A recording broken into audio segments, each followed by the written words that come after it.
gaming. Opo. Ang online gaming po natin, yun nga po, pag nasa abroad, BPO dito sa Pilipinas, meron po ba tayong kinukuhang benefit doon? Yun po yung Pogo, di ba po? Yung Pogo po, overseas gaming po Yes, yun. offshore gaming. Sarado na po yun by December 31st. Okay. Yung pong katanungan yung pangalawa, yung online gaming. Yes. Dito po yun sa local. Yes. Yung pong online gaming, Chairman Tenko, yung mga sabong, online gaming, hindi meron na po ba po. tayong lisensya dyan?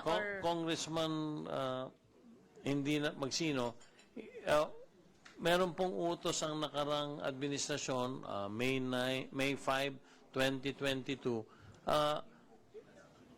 hindi na po pinahintulutan ang online sabong. Okay. So, kung meron po kayong nadidinig na online sabong na pangkasalukuyan, Ang dami, alam ko namang marami pa, Ang dami po.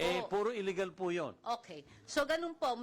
So, wala tayong batas doon. Wala Wala po. pong lisensya. Wala so, dapat po, para maka-generate ng funds, if it will really be there, baka naman sakali, na pwede tayong magkaroon ng lisensya o batas tungkol dito. Kasi it's prevalent and it's happening.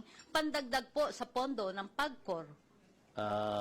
Yung po ba ay ma-approvean nyo po? Hindi, kung ito po ay magiging isang batas, kung ito po ay may isa sa batas, wala po naman dapat gawin ng PAGCOR kundi sundin ang nasa sa loob ng batas.